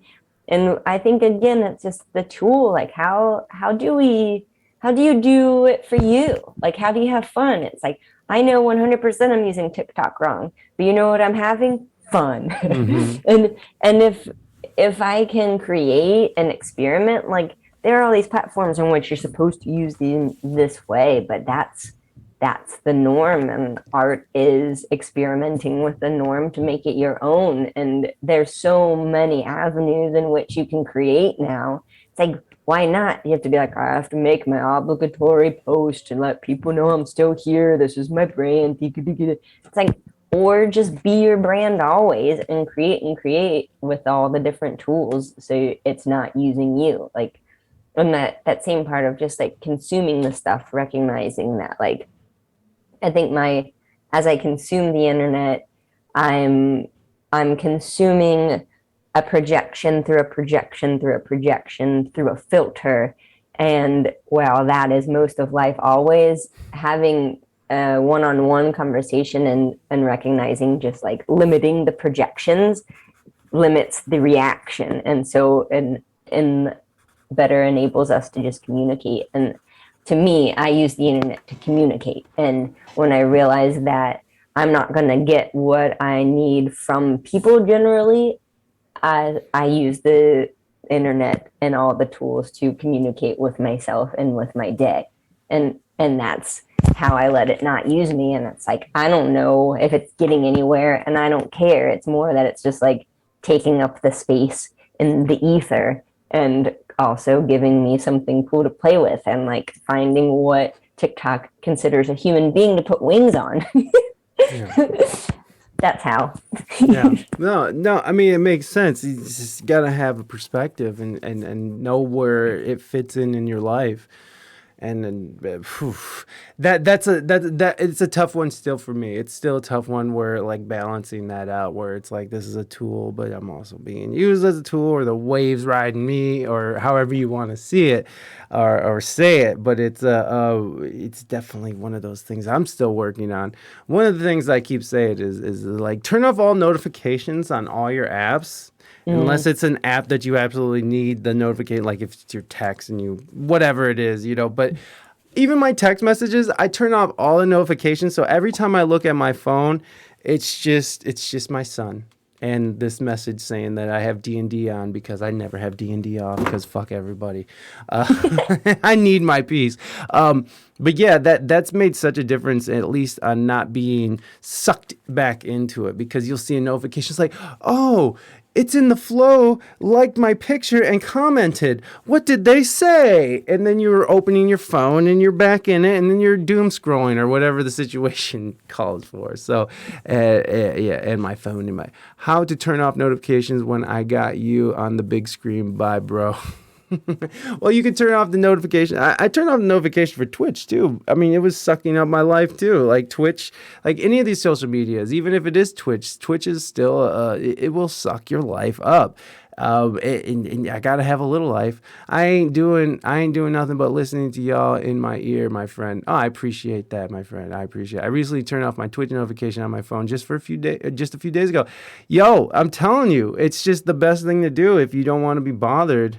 You when you were in college and stuff, were you in college like in the were you in the college like during the Barack Obama years? When were you in the, because you're talking about political science and stuff, and I thought that was really interesting, and how because that's sort of the route I was going in. I was in college in like the mid 2000s, coming off of the GW Bush W. And, you know, the whole neocon thing going on here, and how they were selling us WMDs and reasons to go invade other countries and start wars and stuff, you know. Speaking of misinformation, or even some would say disinformation, considering that all of it has come out to be mostly lies. Were you in college when were you in college? If you don't mind sort of dating yourself, but because I know personally I was real deep into all this stuff because of the situation, because I lived through 9/11, like remember it, like as is very, it's permanently burnt into my mind, you know, and all the things that sort of came after 9/11 in the name of 9/11, you know what I mean? So like, you know, I'm seeing sort of a lot of mirroring going on, you know, with, you know, pre 9/11, post 9/11, pre-pandemic, post-pandemic sort of situations going on. I don't know, where did you kind of come into it, and why were you so into it as a college student? Similar time world as you. I feel my intention with all of it was, I mean, the whole essay that I wrote to get into it was just this moment of realizing when reality TV shows just started. And so Mom and I would always watch Survivor, and that was like the beginning, right? That was the beginning of dipping our toes in the possibility of reality TV. I moved in with my dad. My stepmom at the time works on commercials, and now I work in commercials, and just like on the other side of production and marketing and all of the things. And the big part that I saw and felt in high school was it was like this evolution is G-dubs, is the evolution of the internet. It was the evolution, and then just like it, when reality TV went from Survivor to Big Brother to then everything basically being reality TV, and being sensationalized, and you being taken, which always marketing, it's like, I'm going to take you and sell you to yourself, right? And that's joke's on you. How's that marketing going to be? Then this reality TV show being like, there's no line, there's no veil for you. Like, we're going to do that in front of your face, right? Here's your reality. This is reality. How you define it, I'm going to define it for you. And one of the biggest parts of television for me, like growing up with my mom, we were super poor, and I realized how much TV told me that college existed. So I knew that I needed to move in with my dad in order to do this thing called college. I didn't know any of the world existed unless the TV told me. And now the TV like limits my entire world because it tells me exactly what the world is. And one of the biggest things was in like there's three branches of government, right? And then the fourth branch is supposed to be the media checking all that shit. It's the people's voice. But then it gets all swirled up in lobbying and all the things. And I was like, once media becomes reality, there is no line and they're all blurred, and that's like separation of church and state. Now we've got reality and politics, like everything is a maneuver, and it always has been is the thing. It's just a different way. And the fact is that people are so just like, this is TV, this is truth, or this isn't, and now it's a big fight against the media. It's like none of it's any different than it was. It for some reason it's more convoluted, but also very more apparent if you're looking and willing to look. If you're willing to look, you realize it's all Truman Show in a way of like, shit, nothing's real. Or also everything's real and I get to make whatever the fuck I want to make. And so the details of government, like I'm never, or news or politics or the happenings of the world, like I hear those details, I feel those details, but the details are forever changing. It's the reaction of human beings and the cultivation of them. And so media now are these really cool moments that we get to use the internet to just like put it out there, right? You can create whatever the heck you want, and maybe it gets silenced by your fellow people or a platform. And if you're doing that, then personally good on you, because you're causing a rift and making someone go, oh, I feel something, right? Instead of like doom scroll, this is what we do. This is life, that's reality. It's like life is a traumatic experience, fucking dancing that shit, because it's not getting any calmer. Like, and so for me, during that era, it was the exact same era. I was in college in Obama years, and it was very just like, I didn't know I loved politics. I hated history, and I wished in school I had a much better, if they would have been like math and history are philosophies, and then taught me, I'd been fine. But I'm like, I don't understand this shit you're telling me. It said these details. I never listened to them because I just heard the person writing the book, and I hear the people. Zippy Zipper, what's up, buddy? Welcome in. Welcome in, Zippy. Scary. Yeah, it's a raid. Thank you for raiding over, buddy. I appreciate you coming on over. We're in the middle of talking to our guest, Wonky Tonk, and enjoy it. Thank you so much for coming over, buddy. Anyways, I'm sorry. What were you saying? No, it's perfect. That needed. Thank you, Zippy Zipper, for stopping my rant. No, I think it's just during that. So you're getting pulled in. You like it the same. We're both engaged in the similar ways. It's just for different reasons, right? And I just can't. I get more interested in the people and the science of just like watching and like, ooh, and that's why I get so excited about the Super Bowl halftime or Miley at New Year's. It's like the things that the media presents or needs to present. It's like, damn, I wonder who bought out all that space that they were like, it was all about money. It's like how you create that platform. Somebody did that, and it's like behind the scenes somebody, and so shit's coming.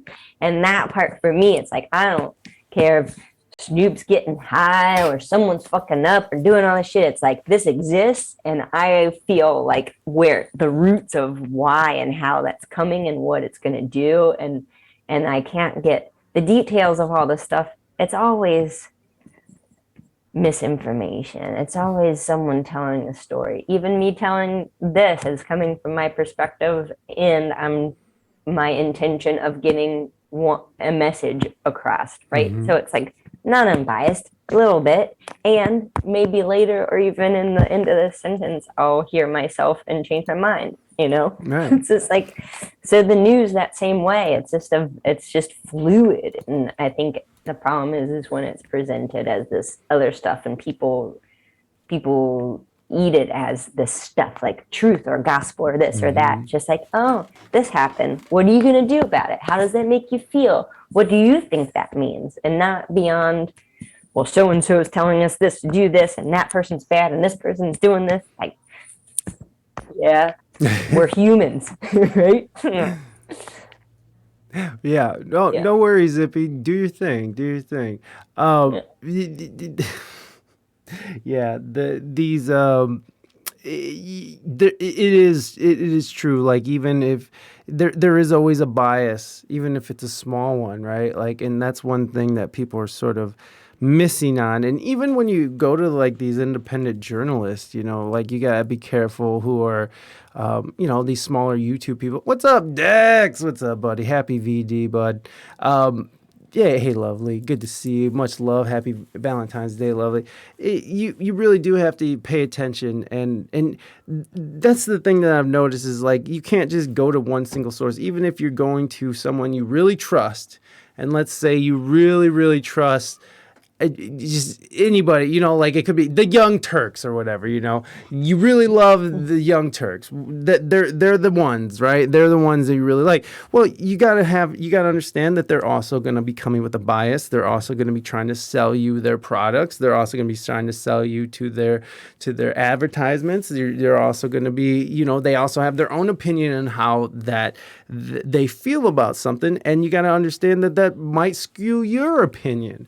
And it's like, and if you pay attention to too much of, Fox News or Ben Shapiro or something like that, it's like you got to understand that those opinions are shaped from a conservative point of view. And so you can also be shaped into that. So it's like, it's like getting information from several sources, coming up with your own sort of understanding of what's going on, while also trying not to, get sucked into how some people speak and how some people's ideas can rub off on you. And that might even be how you really feel. It's just, wow, you just hear it a lot.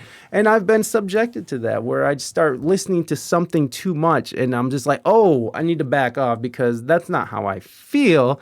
It's just what I've been hearing a lot because of who I'm consuming. So it's like, it's a very weird situation, and it's very hard to find any kind of trust or any kind of balance in where information comes from and how it gets, distributed. But we do the best we can. We do the best we can. How do you, like, you seem informed enough. Like, how do you find yourself informed? I know you said that you listen to people while you're on the road and in different ways, but are you one to just stay out of the news altogether? Are you watch from afar? Is there any particular people you like to watch? How do you consume?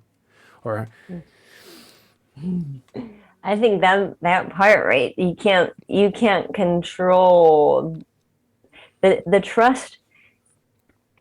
Trust is a huge issue, right? And you can't trust the news coming at you, but you can trust yourself consuming it.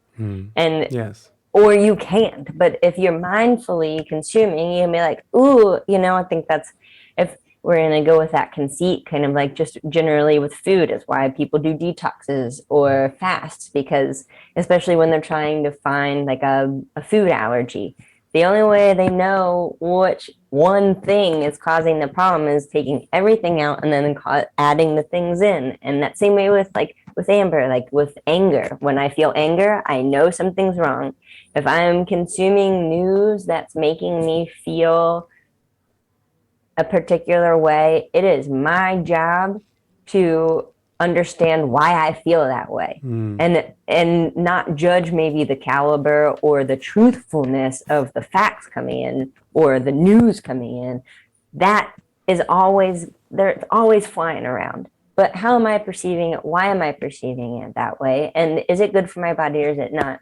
And in terms of consuming the news, it's like right now I'm so grateful. I'm staying with my dad. I have two homes. I'm doing all these things, but I need to be in this space, and this is where we are, and it's great. He and his girlfriend watch the news incessantly right now. And the only real way I can spend time with them is if I just go sit and watch the news together. And it is, before it was very triggering, and now I'm able to even just tune that out and hear them and their feelings on the things. I can and so I don't actively consume anything. I don't actively consume music. I wait for someone to say, I listen to Tibetan bowls in silence. It's my favorite thing. Like, and I love music, but until someone's like, you know what song I really love, I'm gonna listen to that because then I get to learn about them.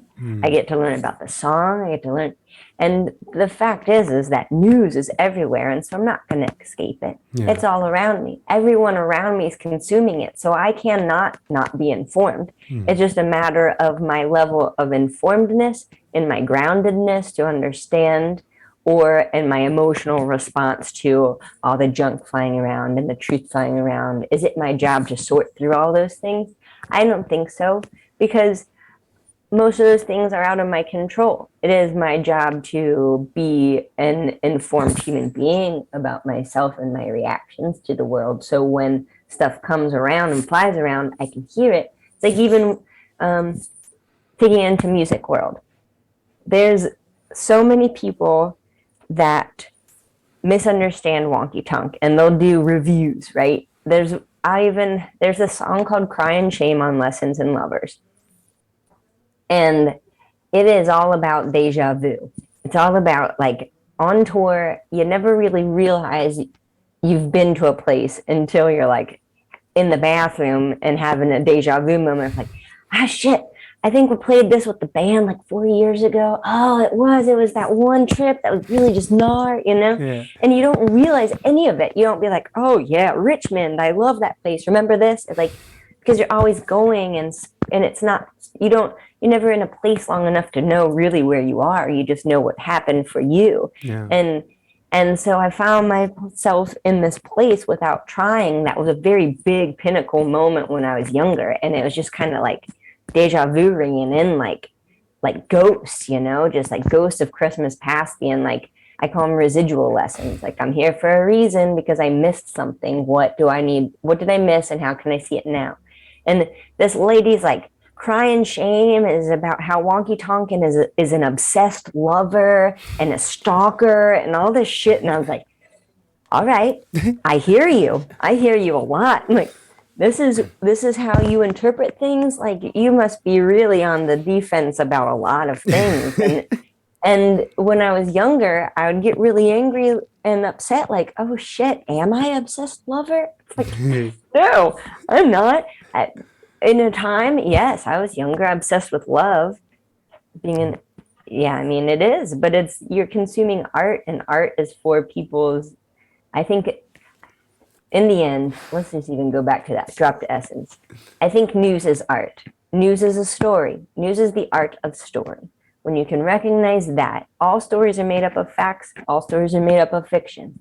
Like, so you consume it, and then you dance with it, and you compost it in your Brita filter. And it's like, what is it? And if you're going to compost it and just hate the world and think everything's wrong, then like your filter is full of gloom and doom, and that's not a bad thing. It's just where you are. And it's just like, or for me, if like I'm filtering everything that my love isn't good enough and I can't save anyone, that's my filter, my news, my input, and I'm putting it there, and I'm giving myself that lesson. It's like, or I could change it.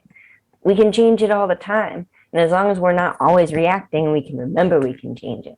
Doesn't change anything, but like the internet's inescapable. I stay informed through everyone's stories. I can hear what's going on. You can feel what's going on. You don't need to necessarily have it delineated or told at you all the time to know. But also, if you're also lost in your own world, you can't hear the stuff around you, then you might need to consume. But then you have to be mindful of what you consume and why you're consuming it, right? It's like, so I'm not trying to be a roundabout way, but I don't do news anymore because, and it's crazy because that's my whole entire double degree of just like news and production. Yeah. And I love it, but it's also not my particular form of art. I don't like those shoes. I'm not gonna wear them that often, you know.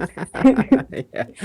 No, yeah, and that's totally fair. And I think that goes along with the theme of the day, is just the mindfulness of what you're taking in and how you're reacting to it. It's I think that's a great place to leave it. And a great thing to take away from this is just let's just be a little bit more mindful, folks. Let's just let's step back for a moment. Take a moment. Let's breathe together. Right? Let's take a breath. It's okay. It's okay. Let's just remember, and let's just keep track of how we react. Let's keep track of what's triggering us. Let's just pay attention to the things that might get us in that place, that uncomfortable tension that we're living in, frequently. Let's just pay a little bit more attention, and take in a little bit of internalized medicine, right? Wonky Tonk, thank you so much for being on the show. Is there any last parting words you would love to leave with us? Have fun. Oh, Remember that part. yes. You stay mindful, but it doesn't have to be a serious thing. Like the more you play with it, the less it hurts. There you go. Play. Find your ways of playing. Ooh, I like that. Wonky Tonk, thank you so much for gracing us with your presence. I really appreciate you. You are welcome back anytime. Everybody, let's give Wonky Tonk a round of applause and show her how much we love her. Thank you so much, Wonky Tonk. I appreciate you. You have a wonderful rest of your day, and I'll be in touch soon, my friend. Happy Valentine's Day. Happy Valentine's Day. Bye.